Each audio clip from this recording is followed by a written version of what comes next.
Exhortación apostólica Gaudete et Exsultate del Santo Padre Francisco sobre el llamado a la santidad en el mundo actual. En oración constante. Finalmente, aunque parezca obvio, recordemos que la santidad está hecha de una apertura habitual a la trascendencia, que se expresa en la oración y en la adoración. El santo es una persona con espíritu orante, que necesita comunicarse con Dios. Es alguien que no soporta asfixiarse en la inmanencia cerrada de este mundo y en medio de sus esfuerzos y entregas suspira por Dios, sale de sí en la alabanza y amplía sus límites en la contemplación del Señor. No creo en la santidad sin oración, aunque no se trate necesariamente de largos momentos o de sentimientos intensos. San Juan de la Cruz recordaba: procurar andar siempre en la presencia de Dios, sea real, imaginaria o unitiva, de acuerdo con lo que permitan las obras que esté haciendo. En el fondo, es el deseo de Dios, que no puede dejar de manifestarse de alguna manera en medio de nuestra vida cotidiana. Procure ser continuo en la oración y en medio de los ejercicios corporales no la deje.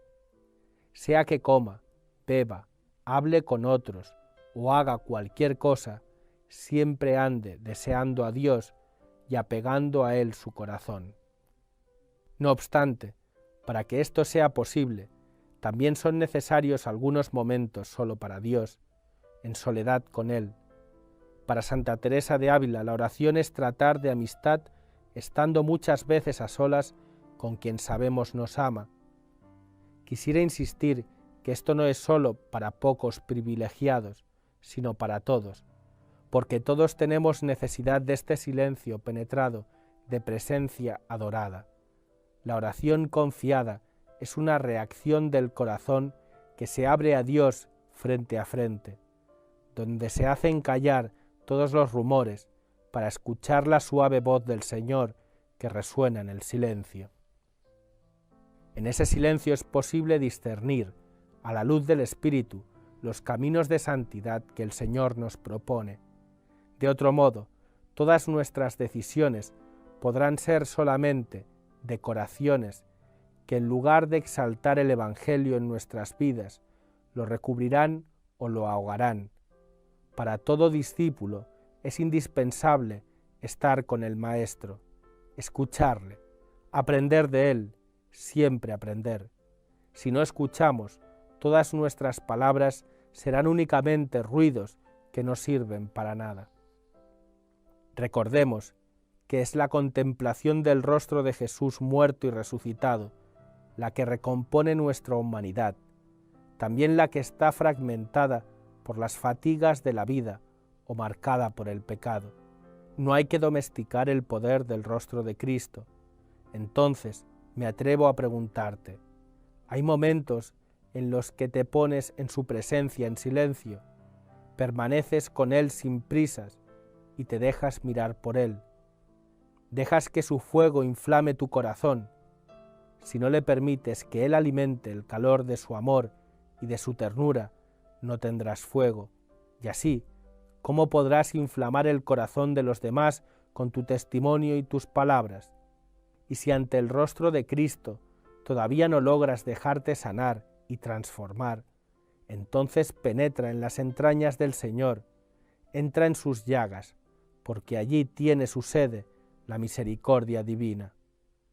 Pero ruego que no entendamos el silencio orante como una evasión que niega el mundo que nos rodea. El peregrino ruso, que caminaba en oración continua, cuenta que esa oración no lo separaba de la realidad externa.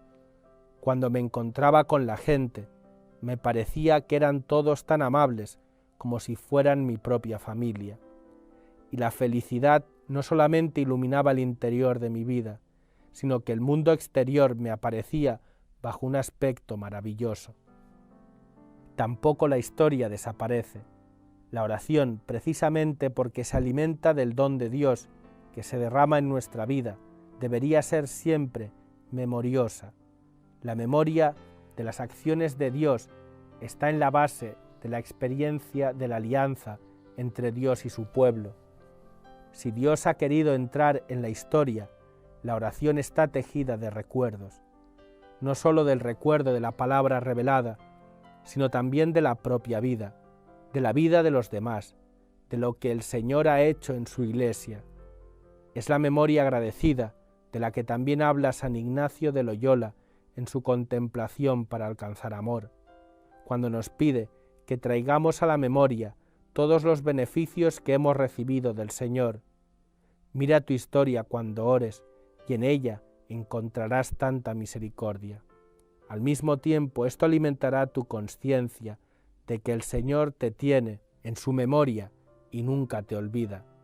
Por consiguiente, tiene sentido pedirle que ilumine aún los pequeños detalles de tu existencia que a Él no se le escapan. La súplica es expresión del corazón que confía en Dios, que sabe que solo no puede. En la vida del pueblo fiel de Dios encontramos mucha súplica llena de ternura creyente y de profunda confianza. No quitemos valor a la oración de petición, que tantas veces nos serena el corazón y nos ayuda a seguir luchando con esperanza. La súplica de intercesión tiene un valor particular, porque es un acto de confianza en Dios y al mismo tiempo una expresión de amor al prójimo. Algunos, por prejuicios espiritualistas, creen que la oración debería ser una pura contemplación de Dios, sin distracciones, como si los nombres y los rostros de los hermanos fueran una perturbación a evitar. Al contrario, la realidad es que la oración será más agradable a Dios y más santificadora si en ella, por la intercesión, intentamos vivir el doble mandamiento que nos dejó Jesús. La intercesión expresa el compromiso fraterno con los otros cuando en ella somos capaces de incorporar la vida de los demás, sus angustias más perturbadoras y sus mejores sueños. De quien se entrega generosamente a interceder puede decirse con las palabras bíblicas: este es el que ama a sus hermanos, el que ora mucho por el pueblo. Si de verdad reconocemos que Dios existe, no podemos dejar de adorarlo, a veces en un silencio lleno de admiración o de cantarle en ferviente alabanza. Así expresamos lo que vivía el beato Carlos de Foucauld cuando dijo: apenas creí que Dios existía, comprendí que sólo podía vivir para Él. También en la vida del pueblo peregrino hay muchos gestos simples de pura adoración, como por ejemplo cuando la mirada del peregrino se deposita sobre una imagen que simboliza la ternura y la cercanía de Dios. El amor se detiene, contempla el misterio, lo disfruta en silencio. La lectura orante de la palabra de Dios, más dulce que la miel y espada de doble filo, nos permite detenernos a escuchar al Maestro para que sea lámpara para nuestros pasos, luz en nuestro camino. Como bien nos recordaron los obispos de India, la devoción a la palabra de Dios no es sólo una de muchas devociones, hermosa, pero algo opcional. Pertenece al corazón y a la identidad misma de la vida cristiana. La palabra tiene en sí el poder para transformar las vidas. El encuentro con Jesús en las Escrituras nos lleva a la Eucaristía, donde esa misma palabra alcanza su máxima eficacia, porque es presencia real del que es la palabra viva. Allí, el único absoluto recibe la mayor adoración que puede darle esta tierra, porque es el mismo Cristo quien se ofrece, y cuando lo recibimos en la comunión, renovamos nuestra alianza con Él y le permitimos que realice más y más su obra transformadora.